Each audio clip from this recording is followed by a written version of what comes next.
Le conflit politique a toute sa noblesse et je n'appartiens pas à ceux qui croient que le répudier soit bon ou souhaitable. Tout au contraire, la confrontation des principes et des propositions est le cœur vif de la démocratie. Mais il y a des projets qui, porteurs d'une grande idée partagée, peuvent rassembler largement.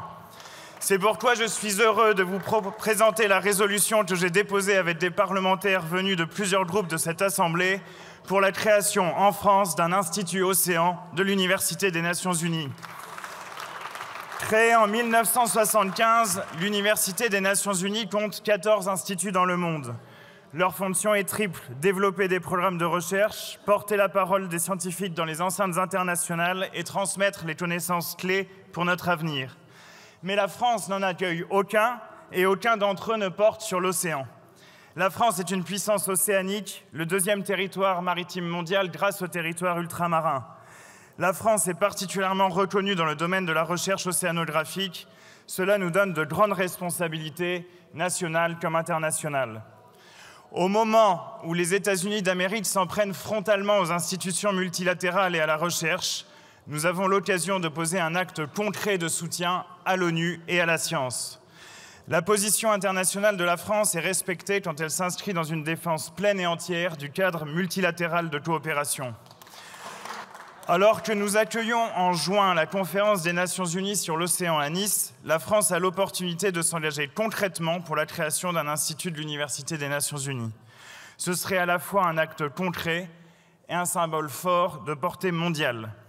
L'Assemblée nationale, en adoptant cette résolution, peut tracer le chemin à suivre pour la France. J'ai rencontré le professeur Marouala, recteur de l'Université des Nations Unies, qui soutient le projet, et je souhaite mentionner également le soutien de Sabine Baker-Thierry, représentante en France de cette institution. L'Institut Océan articulerait prioritairement ses travaux à la protection de l'océan. En ceci, la France serait en conformité avec les différents engagements qui lui incombent au titre de l'accord dit BBNJ, de la Convention cadre des Nations Unies sur les changements climatiques et de la Convention sur la diversité biologique. En effet, cet institut de recherche et de formation répond à la fois à nos obligations en termes de partage des connaissances et de renforcement des capacités, singulièrement vis-à-vis des pays du Sud global. Il permet aussi de mieux mobiliser la science dans le cadre de l'action publique pour répondre aux défis auxquels l'humanité est confrontée. Protéger l'océan est fondamental pour les espèces qui y vivent, pour les populations et les activités qui en dépendent, comme pour la contribution décisive qu'il apporte à l'atténuation du changement climatique. Un tel projet ne serait qu'une pierre à l'édifice de sa protection, mais chaque pierre compte. Et nous pouvons la poser ensemble, ce qui est tant mieux. Nous le pouvons d'autant plus que le projet ne présente pas de difficultés budgétaires majeures. S'il coûte 37 millions d'euros, l'investissement de base est placé dans un fonds de dotation de l'ONU qui en garantit par la suite le fonctionnement sur le modèle des dotations non consomptibles de France 2030, et ce pour une durée illimitée. Les intérêts de ce fonds de dotation rapportent 1,75 million d'euros par an. Par effet de levier, ce financement de base rend réaliste un objectif de recettes complémentaires d'1 million d'euros par an sur la base de financement de projets de recherche. Non seulement le retour sur investissement est rapide, sur une dizaine d'années, mais une telle structure renforce évidemment la recherche internationale sur l'océan. Brest, de ce point de vue, est le lieu idéal pour accueillir un tel institut. L'Université de Bretagne occidentale est déjà réputée internationalement avec ses partenaires au sein de l'Institut universitaire européen de la mer que sont le CNRS et l'IRD.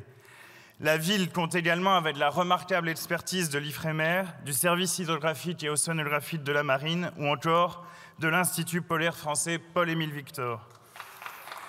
Ville ouverte sur le monde, ses atouts sont remarquables pour accueillir un institut océan de l'Université des Nations Unies. Cet institut bénéficierait pour sa pleine éclosion des conditions les plus favorables. L'océan ne peut attendre. L'acidification, la pollution massive, le rôle décisif de l'océan pour l'ensemble du système Terre, tout cela est en cause et mérite que l'humanité se saisisse de la connaissance universelle, qu'elle la chérisse communément.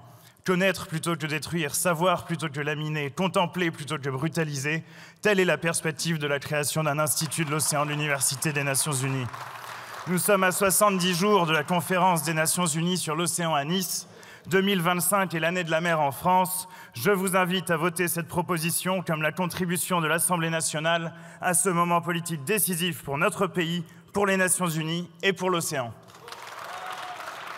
Le scrutin est ouvert. Le scrutin est clos. 138 votants, 103 exprimés. La majorité est à 52 pour, 103 contre 0. L'Assemblée nationale a adopté et les océans sont sauvés.